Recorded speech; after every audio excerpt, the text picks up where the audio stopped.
Saudari-saudara, selamat petang semuanya. Saya akan mengajak kita untuk melihat tentang jalan Dehonian. Kita ingin bersama-sama memulai tahun formasio kita, tahun pembinaan kita. Dan ini menjadi penting bagi kita sesuai dengan apa yang dikehendaki oleh Paus kita, Paus Fransiskus. Kita tahu Bapak Fransiskus sekarang sedang mengalami kondisi kesehatan yang kurang baik. Dia selain usianya semakin uzur, lututnya ada problem sehingga kalau berjalan menekuk lutut itu susah. Maka beberapa kunjungan ke beberapa negara itu dibatalkan karena kondisi kesehatannya. Maka baik kita berdoa juga dalam kesempatan-kesempatan kita untuk pemimpin kita ini. Kita harus bersyukur juga bahwa Paus Fransiskus memberikan banyak hal kepada kita, pengikut Kristus, sesuatu yang membuka diri kita. Salah satu hal yang ia katakan kepada kita adalah apa yang biasa kita lakukan dalam gereja, kehidupan di paroki, lalu juga kebiasaan devosi, atau aktivitas misi, pengajaran-pengajaran yang kita buat seperti pembinaan iman kepada anak, persiapan komuni pertama, juga pendampingan kepada keluarga, itu harus dilihat ulang. Itu harus direfleksikan sungguh-sungguh. Supaya kita itu bukan menjadi orang beriman yang hanya mengulang-ulang apa yang kita sebut ritual. Kalau kita mengikuti novena, itu pun harus kita refleksikan, harus kita lihat. Supaya kegiatan kita novena yang setiap tahun sudah kita mulai ini tidak hanya menjadi kegiatan ritual biasa saja. Jadi Bapak Paus meminta supaya kita bukan hanya mengulang-ulang saja apa yang dibuat tanpa tahu artinya. Karena kalau itu yang terjadi, Bapak Paus mengatakan nanti yang terjadi adalah para pelayan gereja, umat beriman akan mengorbankan iman umat demi ritual. Akan mengorbankan umat, cinta umat demi ritual. Contohnya seperti ini. Supaya perayaan Ekaristi itu benar-benar khidmat, akhirnya umat disuruh menyanyikan lagu-lagu asing yang tidak dimengerti oleh umatnya. Kalau sebagian besar umat itu adalah umat dari Sumatera Utara, menyanyikan lagu-lagu bahasa Latin. Lama-lama mereka tidak mengerti. Itu yang dimaksudkan mengorbankan iman umat demi ritual. Atau banyak terjadi dalam persiapan-persiapan Paskah, Natal, itu banyak yang menjadi korban. Harus begini, harus begitu. Akhirnya petugas-petugas itu tidak suka cita dalam mempersiapkan perayaan-perayaan yang ada dalam gereja. Umat juga kemudian tidak menemukan kesegaran tetapi malah menemukan kok kayak gini. Itulah jadi kita harus sadar bahwa ada umat yang rindu akan Tuhan tetapi tidak mendapatkan karena kita hanya mengulang-ulang. Nah, ini yang dikatakan oleh Paus Fransiskus supaya iman yang kita buat setiap hari itu benar-benar menyegarkan kita, membuat kita itu bertumbuh, membuat kita itu bukan hanya orang yang melaksanakan kebiasaan-kebiasaan saja. Nah, Paus ingin kita seperti itu, hidup dalam sukacita, bertumbuh dan berbuah. Maka semoga setelah sekian tahun kita menjadi orang Kristen, kita bukan hanya seorang yang mengulang-ulang datang ke gereja tanpa menemukan sebuah kekuatan atau hal yang mengarahkan hidup kita. Nah, itulah mengapa Bapak Paus mengajak kita supaya orang Kristen kembali memperbaharui hidupnya. Hidup di dalam Kristus itu bukan hidup di dalam hukum. Hidup di dalam Kristus itu bukan hidup seperti orang-orang Farisi yang hanya melaksanakan perintah-perintah tanpa mengerti maksudnya. Maka Kristus kan bilang anggur baru harus ditempatkan di kantong yang baru. Spirit yang baru harus ditempatkan dalam lingkungan yang baru mendukung. Kalau kita mendalami spiritualitas hidup kita sebagai misalnya awam dehonian, tetapi tidak hidup dalam lingkungan yang mendukung, maka pasti nanti cita rasa kita memudar. Misalnya esensi dari awam dehonian itu berkomunitas, tetapi selama pandemi kita tidak punya kesempatan untuk membangun komunitas. Pasti lama-lama melempem dan hilang. Nah, Kristus ingin agar kita berbuah. Nah, untuk itulah saya mengajak kita semua, khususnya yang ada di tempat ini, untuk melihat bahwa sejak tahun 2018, hampir 5 tahun kita, 2023 nanti kita 5 tahun. Setelah 5 tahun ini kita melihat supaya kita jangan hanya mengulang-ulang saja ritual kita, tetapi kita menemukan kegairahan hidup sebagai orang Kristen. Sebagai murid Kristus di Jambi ini, kita itu punya api, punya daya, punya kesegaran, dan akhirnya membawa pengaruh yang kuat bagi gereja kita. Saya mengatakan kemarin dulu, mari kita mulai dengan tahun formasio. Tahun formasio itu berarti tahun di mana kita benar-benar dibina. Terakhir kita belajar agama kapan? Kalau Pak Wahyu ngajar, bukan belajar. Tapi sebagai pengajar, kita perlu duduk dan belajar. Melihat lagi ajaran-ajaran kita, melihat lagi apa yang selama ini kita imani bersama. Maka disebut tahun formasio karena kita akan bersama-sama mengalami mistagogi, penyegaran. Sebagai seorang Kristen, ini perlu disuntik, kalau teman-teman dari karismatik, perlu kebangkitan rohani gitu ya. Tapi semua orang Kristen sebenarnya memerlukan itu. Memerlukan penyegaran supaya kita disontakkan lagi. Bukan hanya dari awam dehonian, tapi semua orang yang sudah lama beriman perlu disegarkan lagi supaya dia nanti bisa menjadi anggur baru di tempat yang baru. Nah ini yang kita maksudkan dengan tahun formasio. Dalam tahun formasio ini saya membayangkan kita akan menjadi orang yang khusus. Saya tadi ngobrol dengan Pak Huta Barat tentang macam-macam tipe orang Kristen, orang Katolik. Saya ingin mengatakan ini. Orang yang mengenal Yesus itu ada 2 macam. Orang yang mengenal secara umum. Yesus Tuhan. Yesus itu anak Allah. Yesus dari Nazaret. Yesus anak Bunda Maria. Umum. Kita ingin bukan hanya mengenal secara umum. Kalau umum ya misalnya Anda kenal sama saya, Romo Wahyu Pondok. Tapi ketika kita masuk dalam relasi yang mendalam, Anda akan menemukan banyak buah-buah dari relasi kita. Tapi kalau hanya umum saja ya seperti itu. Maka jalan dehonian adalah cara kita untuk secara khusus mengenal Yesus. Yesus yang dikenal oleh umat Kristen itu akan secara khusus kita lihat sisi khusus dari Tuhan Yesus. Ini yang ingin kita tawarkan. Orang mengenal Yesus ya terima komuni, tapi kita ingin komuninya itu bukan komuni yang biasa. Karena di situ ada kurban. Kita mengenal sakramen Maha Kudus, bukan hanya tentang sakramen Maha Kudus, tapi di situ adalah cinta kasih Allah. Kita tahu ada Yesus di salib, tapi bagi orang yang mengikuti jalan khusus, disitulah sumber rahmat kehidupanku. Nah, kita ingin ada jalan khusus. Dan jalan khusus yang kita pakai adalah jalan yang ditawarkan oleh Romo Dehon, Pater Dehon. Jadi Yesus itu saking kayanya, kita tidak bisa menguasai semua dan mengerti semua.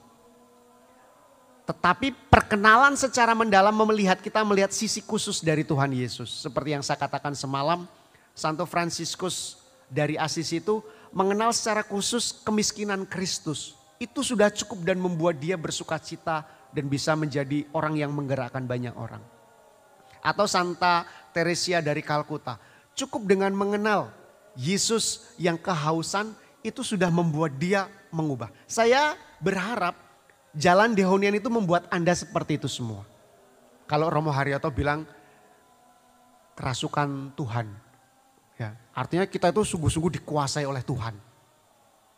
Ini yang hendak kita tawarkan supaya di tahun ini, apakah nanti akan kita bicarakan juga ya, apakah mau mulai bulan Juli atau Agustus, kita akan secara khusus membuat program Formasio Iman.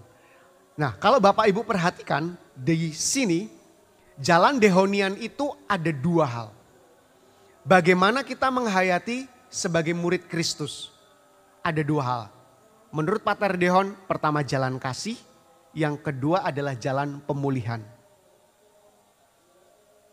Jadi Romo Dehon itu mengajak kita udah fokus ini saja. Kamu gak usah aneh-aneh mikirin banyak hal, nanti malah gak fokus. Sama seperti dokter, kalau masih dokter umum, itu kan sepertinya semua bisa ya. Tapi sebenarnya dia juga nggak tahu juga. Maka kadang ada spesialisasi untuk memfokuskan di bagian tertentu supaya tepat dan berdaya guna lebih gitu. Sama seperti guru SD itu bisa semua. Tapi ketika kita semakin memerlukan yang expert, perlu guru mata pelajaran khusus. Sama seperti chef ya, orang yang jago masak koki. Itu pasti lama-lama punya spesialisasi. Ada yang ahli masakan daerah Nusantara, ada yang ahli masakan Tionghoa, ada yang ahli masakan mie, khusus mie noodle saja, ada yang ahli roti. Jadi semakin khusus. Nah, Pater Dehon ingin kita sebagai orang Kristen khusus di bagian itu. Supaya kita punya bobot yang berbeda. Yang saya katakan tadi adalah jalan kasih dan jalan pemulihan. Jalan kasih itu kalau kita perhatikan, kita itu sering mendoakan sebenarnya. Kalau buku Tesarus itu menceritakan dengan baik yang disebut jalan kasih. Saya bacakan ya. Hati kudus, hati Yesus yang pantas disembah. Berilah kami rahmat-Mu supaya hidup kami menjadi kurban sejati. Jadikanlah hati kami seperti hati-Mu yang setia pada kehendak Bapa. Hidup penuh cinta kepada sesama. Kuatkanlah iman kami untuk selalu bergembira memikul salib, mengorbankan diri sebagai persembahan yang hidup, kudus, dan berkenan kepadamu. Itulah jalan kasih. Jalan kasih itu berarti kita menjalani kehidupan ini dengan rahmat. Memangnya kenapa Romo harus pakai rahmat? Kalau nggak pakai rahmat, banyak hal yang tidak bisa kita mengerti dan kita tanggung. Maka untuk itulah dalam komunitas ini kita diajari untuk selalu memohon rahmat dari hati Tuhan. Lalu supaya kami menjadi kurban sejati. Ternyata jalan kasih itu adalah jalan berkurban. Kurban ini saya katakan bukan supaya kita sengsara. Tetapi persembahan. Ya. Bedakan antara korban sama kurban. Kalau korban itu biasanya anak-anak sekolah dibully. Trondol. Hidungnya mancelep, ya. Atau diejek karena rasis kulit, ya mata, ya. Kalau saya matanya sekarang sipit sekarang, ya. Bukan karena saya Tionghoa, karena sedang sakit mata. Ya. Jadi ada orang yang menjadi korban dan dia tidak bahagia jadi korban. Itu banyak di sekolah-sekolah itu anak-anak mengalami kayak gitu. Tentu kita tidak ingin komunitas kita isinya orang-orang yang saling membuli dan menjatuhkan. Karena yang dikehendaki Tuhan adalah kurban, bukan korban. Kalau kurban itu, saya datang, saya bawa, ini saya berikan supaya hidup kamu lancar nak. Bapak nggak makan tapi makanlah ini, supaya kamu sehat. Jadi orang memberikan sesuatu yang ia punya, yang berharga, supaya orang lain selamat dan dia memberikannya dengan sukacita bahagia. Itulah yang terjadi ketika Bapak Ibu, saudari-saudara, kedatangan orang yang sungguh-sungguh Anda cintai lalu memberikan sesuatu. Saya waktu mau pindahan dari sini ini kan ketahuan banyak orang yang sayang sama saya gitu ya. Mengorbankan. Waktu saya sakit tuh ada yang sampai ngirim buah. Ya. Ada yang mengirim roti, ada yang mengirim obat lewat Grab malam-malam jam 11 malam. Nah, itu kan kurban, dilakukan dengan suka hati, dengan cinta. itu hasilnya pasti sukacita.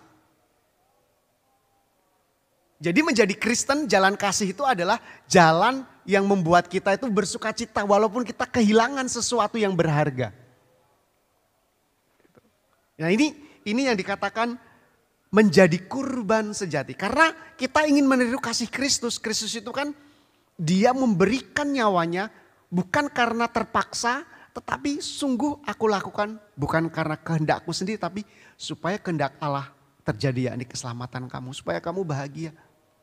Nah, ini yang disebut kurban sejati. Nah, jalan khusus kita ingin menjadi yang seperti itu.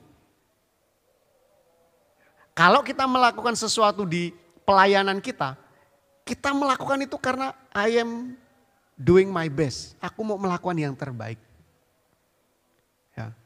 Perkara mau diterima, dilihat sebelah mata, atau tidak sesuai dengan kehendak orang tertentu.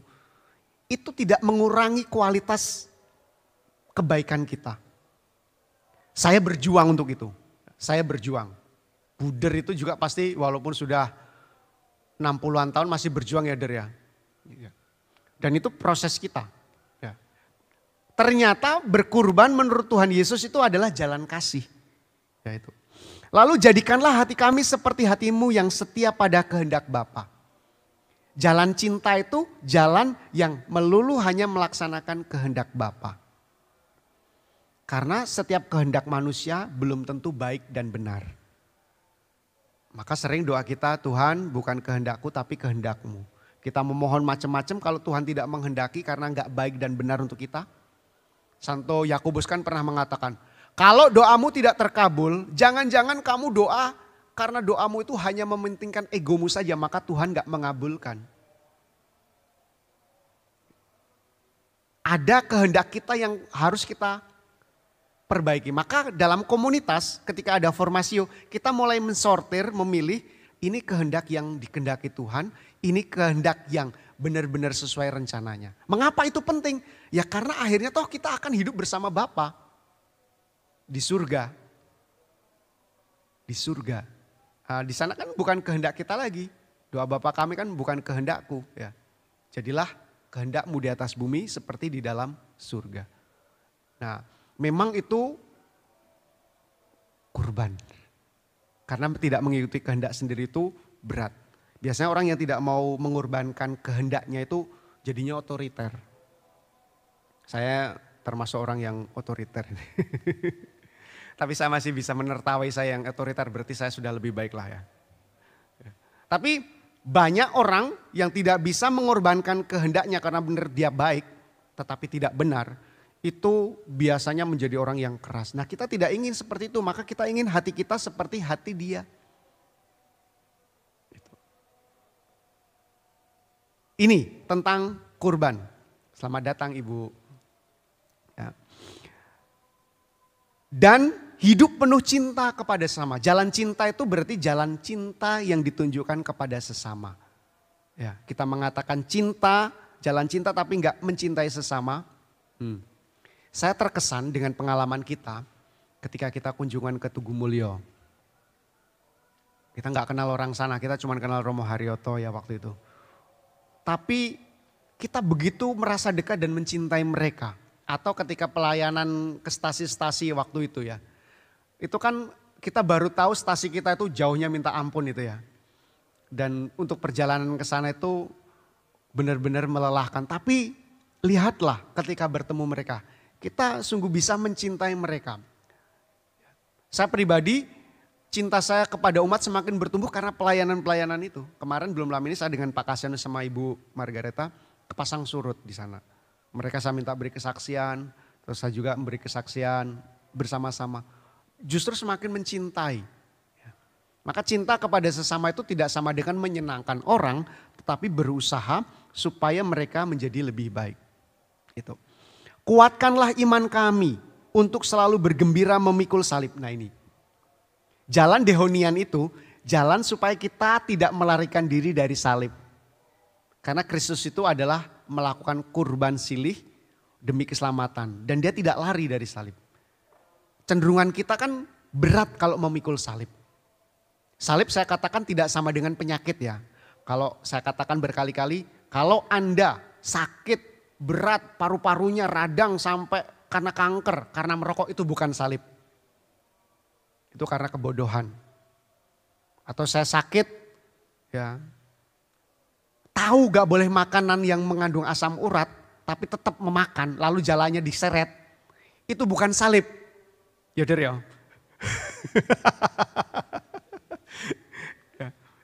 Salib itu tidak sama dengan kita susah sama dengan salib, tidak. Salah itu. Salib Kristus itu adalah apa yang kita terima karena kita mengikuti Tuhan Yesus. Dan kadang itu tidak mudah. Anda bekerja di lingkungan negeri, Anda selalu didiskreditkan bukan karena Anda berkualitas atau tidak berkualitas, tapi karena Anda pengikut Kristus. Nah itu salib. Ketika Anda masuk sekolah negeri, dicibir, diejek, nah itu salib. Ketika Anda menikah, Anda konflik, terjadi perpisahan, yang laki-lakinya pergi, yang perempuannya harus menanggung anaknya, dan fokus memilih untuk tidak menikah dan membesarkan anak, itu salib. Ketika Anda mengikut Kristus, percaya bahwa akan diberi keturunan, tetapi sudah berbelas-belas tahun berdoa kok tidak diberi keturunan. Sudah periksa sana periksa sini, kok belum diberi keturunan. Padahal Tuhan menjanjikan diberkati waktu perkawinan, semoga engkau menjadi orang tua yang baik. Nah itu tantangan kita untuk menghayati panggilan berkeluarga, itu salib. Nah ini yang dimaksud kita minta kekuatan untuk menghadapi itu. Itulah yang kita mohonkan dalam doa komunitas. Dan kenapa ada komunitas? Karena kita nggak akan kuat kalau nggak dibantu oleh komunitas. Itulah mengapa Pater Deon mengajak kita untuk membangun sebuah komunitas. Kita itu bukan orang yang super, maka perlu komunitas, perlu orang lain yang mengerti. Mengapa kita komunitas khusus? Ya karena kita pahamnya sama. Kalau pahamnya sama, pengertiannya sama, lebih mudah komunikasinya. Bukan karena eksklusif, bukan karena kita lebih baik, tidak. Semua komunitas pada hakikatnya baik. Yang tidak baik itu perilaku personnya. Ya, jadi ini harus kita garis bawahi. Maka dari awal saya sudah bilang kepada Pak Huta Barat, semua orang dari komunitas manapun kalau mau bergabung dengan kita silahkan. Kita tidak menutup diri, oh ini hanya untuk, tidak. Kamu belajar ini, berkembanglah di sana. Jadi kita tidak ingin mengikat orang, karena sungguh-sungguh kamu masuk situ sukarela penuh cinta. Mengorbankan diri sebagai persembahan yang hidup. Ya hidup bukan mati, ya perjalanan hidup kita lah yang kita persembahkan. Maka Pater Deon mengajari kita doa persembahan diri. Mungkin kita tidak banyak mendoakan, tapi di buku pegangan itu ada doa persembahan diri harian. Harusnya didoakan pagi hari. Ya, di buku pegangan kita itu ada doa persembahan diri. Kalau kami para SCY mendoakan setiap pagi sebelum memulai kegiatan. Kita persembahkan, Tuhan hari ini ku persembahkan ini kepadamu. Jadilah persembahan yang baik. Dan kudus dan berkenan kepadamu. Kudus berarti kita sungguh-sungguh menjadi milik Allah dan berkenan. Akhirnya kita berkenan. Kalau berkenan kan enak kita masuk ke rumah dia. Kalau dia nggak berkenan sama kita, walaupun kita keren apapun diusir. Ingat kan ada pesta perkawinan, perjamuan di surga. Tuhan, semua orang sudah kami undang tapi nggak pada datang. Ya sudah, siapa saja di jalan panggillah dia. Lalu dipanggil. Ketika sudah pesta mulai, loh itu kok pakaiannya nggak sesuai tuh. Harusnya pesta ya pesta, bajunya kok itu bajunya malah baju kayak gitu. Suruh dia pergi. Ya. Ternyata Tuhan walaupun semua masuk, ada yang tidak berkenan juga bagi Tuhan. Ya. Jadi jangan dipikir semua orang itu pasti berkenan bagi Tuhan. Ternyata ada beberapa orang di mata Tuhan gak berkenan bagi dia. Maka diusir dari ruang perjamuan itu. Nah, kita ingin menjadi orang yang berkenan bagi dia. Dan cara kita berkenan bagi dia, kita bentuk melalui kelompok komunitas itu. Nah itulah yang sebenarnya hendak kita capai bersama dengan jalan Formasio. Maka kalau saudari-saudara perhatikan, kita di sini ada beberapa tema. Bagian 1 datang dan lihatlah. Bagian 2 sungguh aku datang melakukan kehendakmu. Yang daftar isi itu ya. Bagian ketiga, supaya mereka menjadi satu. Bagian 4, kamu akan menjadi saksiku di Yerusalem dan di seluruh Yudea. Jadi ada 4 bagian. Bagian 1 itu adalah tema yang sangat umum sebagai seorang Kristen. Bukan kelompok awam Dehonian pun bisa. Jadi misalnya teman-teman yang tidak terlibat, bukan anggota komunitas, mau ikut bagian 1 ada 6 pertemuan ini adalah tema kekristenan. Supaya kita disegarkan lagi sebagai orang Kristen itu kita ngapain, tujuan hidup kita itu apa. Maka bagus sekali kalau bagian 1 ini kita mengundang sebanyak mungkin orang untuk bisa ikut di situ. Ini seperti kalau dulu yang dibuat Romo Haryato itu kursus evangelisasi pribadi, CAP. Cuman itu dibuat dalam waktu mungkin 4 hari. Kita buatnya 6 pertemuan bukan pakai ilmu pengetahuan tapi pakai rasa. Karena kita sudah punya pengalaman, punya iman, maka kita mengangkat yang kita punya itulah yang kita olah bersama. Nah, jadi hidup adalah anugerah, panggilan Kristiani, hidup dalam Kristus. Moga-moga orang yang mendalami ini kemudian menjadi orang Kristen yang menjadi Kristen itu kayak gini toh, asiknya, bagusnya, berkatnya. Maka saya menganjurkan bagian 1 ini kalau bisa semakin banyak orang diundang. Nanti pada bagian akhir setelah misi kaum awam itu ada bagian pengolahan. Nah, orang-orang yang tidak merasa cocok dengan komunitas kita, wah mohon maaf saya sudah ikut, terima kasih saya nggak bergabung ya. Nggak apa-apa. Tapi yang cocok, bagus dan kemudian nanti akan ada inisiasi. Inisiasi itu berarti kita masukkan, kita angkat sebagai komunitas kita. Kalau sekarang ini kan kita komunitas umum ya. Belum sampai proses inisiasi. Nah, mengapa disebut formasi supaya kita sekarang mengikuti tahap ini. Kalau ada orang baru nanti kita buat seperti itu supaya mereka juga mengalami kekristenan dulu, baru kemudian komunitas. Gitu. Nanti bagian 2, sungguh aku datang melakukan kehendakmu, itu khusus mendalami nilai-nilai Dehonian. Maka orang yang ikut sini harusnya punya ketertarikan kepada Pater Dehon. Kalau dia nggak punya ketertarikan, bisa, boleh. Cuman gimana dia akan mempraktekkan ilmunya Pater Dehon kalau dia nggak tertarik. Maka yang bagian 2 ini bisa menjadi khusus kita. Tapi kalau kita pakai untuk bahan rekoleksi, bahan pertemuan, boleh. Ya, boleh. Nanti di bagian akhir kan itu ada tugas pengolahan bagian. Nah ini jadi yang nomor 2 itulah identitas kita sebagai Dehonian. Maka kalau ditanya, kamu seorang Dehonian itu apa sih yang kamu lakukan, apa sih yang khas? Disitulah kita katakan jalan Dehonian itu ditunjukkan. Gitu. Lalu bagian 3 itu tentang pembangunan komunitas. Mengapa pembangunan komunitas itu penting? Karena gereja itu hakikatnya adalah persekutuan. Banyak gereja nggak hidup persekutuannya karena ikatan antar anggota nggak bagus. Lingkungan mulai mati. OMK, kelompok OMK mati. Ya. Prodiakon awalnya semangat, bleret. Ya. Kita alami kan itu. Kita juga mungkin seperti itu. Ya. Nah, justru bagian 3 ini kita belajar bersama supaya kita bisa merajut jaringan di antara kita. Dan kita belajar bagaimana bersama-sama membangun komunitas.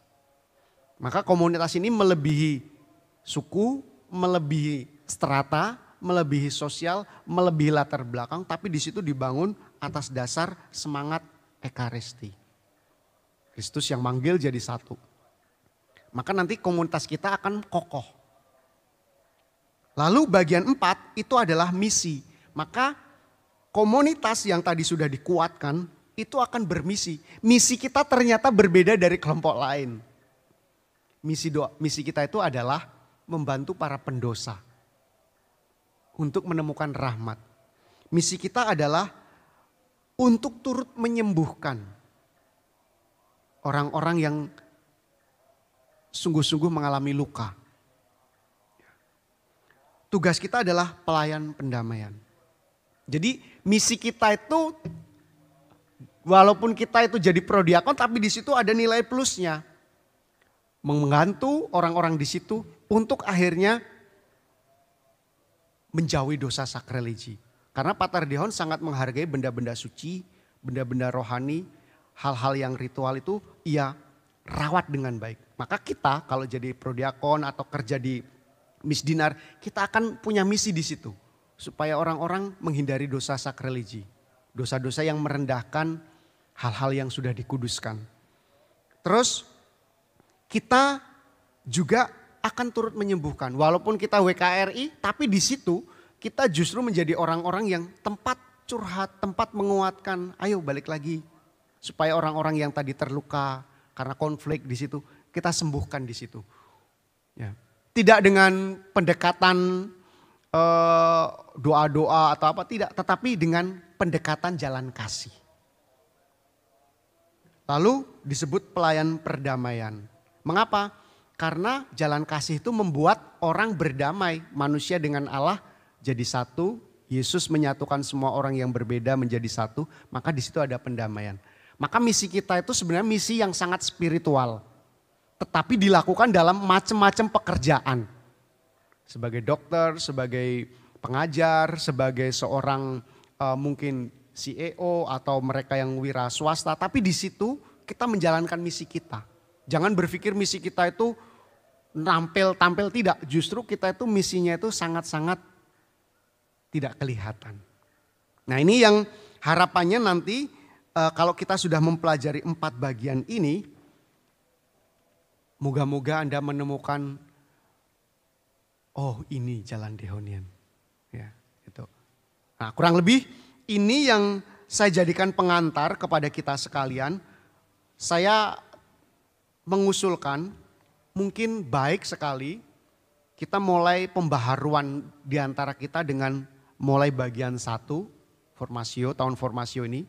Tidak harus setiap minggu pertemuan untuk bahas ini, tetapi mungkin dalam sebulan ada 2 kali pertemuan khusus ini, yang lainnya tetap doa Tesarus, tapi yang ini mulai mengundang orang-orang untuk bergabung pendalaman ini.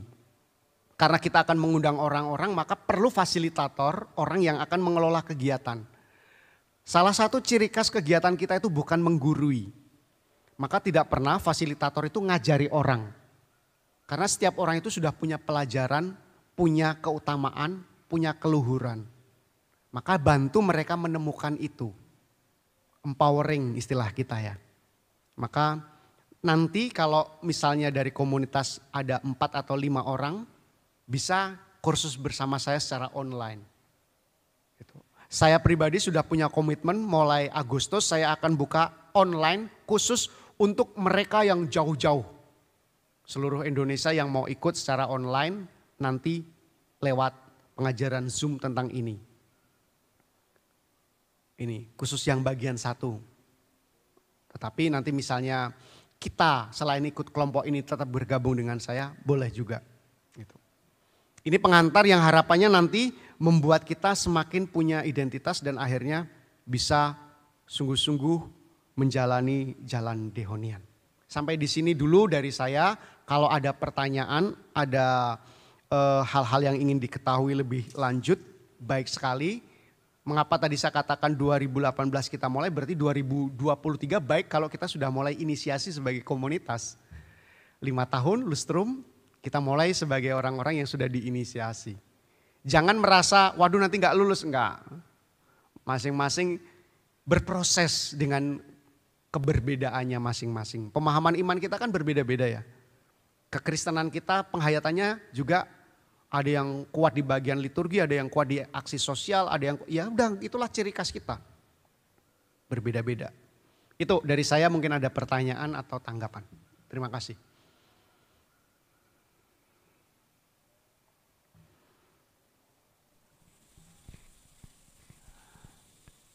Bagi yang ingin bertanya atau komentar atau pendalaman segala macam. Terima kasih Romo. Romo tadi mengatakan karena kita di sini yang hadir secara umum dan ada juga yang baru bergabung. Mungkin ada yang baru bergabung 3 bulan atau baru 1 tahun. Nah, supaya jangan menjadi momok bagi kita yang di sini, karena tadi Romo mengatakan setelah perjalanan 5 tahun kita akan mendapatkan inisiasi. Nah, bagaimana kalau yang baru bergabung, Romo, kira-kira begitu? Terima kasih. Yang baru bergabung ya bareng-bareng sama yang belum bergabung ikut nomor 1 dulu dong. Walaupun sudah bergabung 5 tahun kan kita belum pendalaman bersama. Ya kan, jadi kita samakan semua. Ya walaupun dia baru 3 bulan kan sama yang sudah 4 tahun belum bersama-sama mendalami ini. Dulu ada edisi uji coba untuk beberapa pengurus.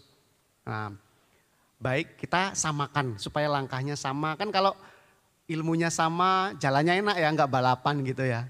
Oh ngerti, nah, gitu. Kurang lebih itu Pak. Oke, terima kasih Romo.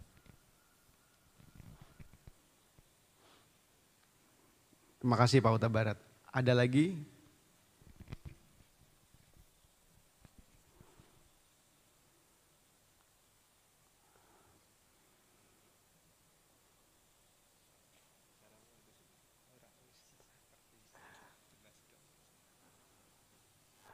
Buku ini sangat ringan menurut saya. Ini sudah dicoba dibuat, kita tetap mengenal iman dari kitab suci, tapi juga ada pengajaran gerejanya, tetapi dibuat secara sederhana. Ya, karena kalau kita dibuat ajaran, bahwa dari situ kemudian bisa terjadi diskusi, misalnya nanti Pak Wahyu menjadi fasilitator dalam tema situ ada sesuatu yang berkaitan dengan ajaran iman didiskusikan lebih dalam lagi, itu akan lebih bagus. Jadi tetap membuka peluang bagi kita untuk menggali lebih dalam lagi kekayaan iman Kristiani. Itu. Silahkan mungkin.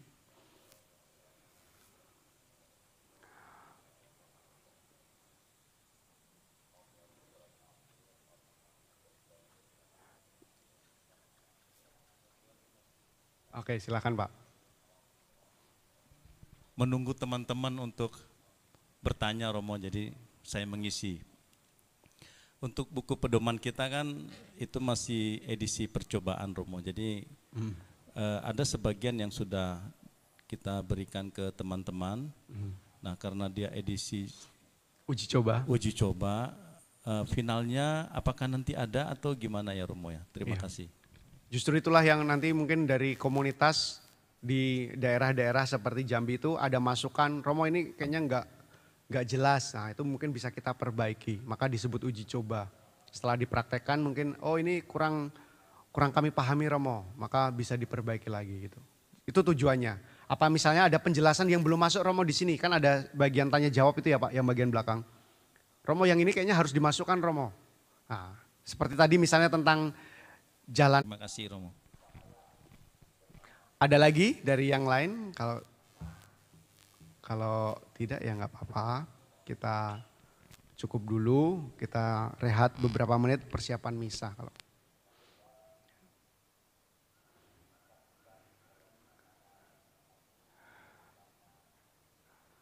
Ini dibuat supaya kita tidak usah membaca tapi bersama-sama melihat. Jadi kan kita kalau disuruh baca agak, tapi kalau bersama-sama melihat itu enak. Kita sadar membaca itu kan mungkin tidak mudah ya. Tapi kalau bersama-sama dibaca, gentian itu pasti akan memberi insight gitu. Ada lagi? Kalau tidak ada, saya rasa cukup ya. Terima kasih untuk waktunya. Semoga nanti bisa dibicarakan lebih lanjut apakah kita akan mulai bulan Juli atau Agustus untuk mulai jalan formasio, tetapi itu mengandaikan kita mulai membuka peluang bagi siapa saja yang ingin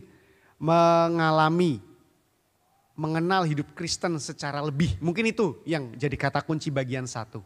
Mengenal apa itu panggilan Kristiani. Jadi ini sangat cocok sebenarnya untuk semua pelayan gereja. Pelayan gereja harusnya ngerti ini. Orang-orang yang terlibat di gereja itu harusnya mengerti tentang ini. Prinsip Kristiani tadi itu. Saya rasa itu, terima kasih.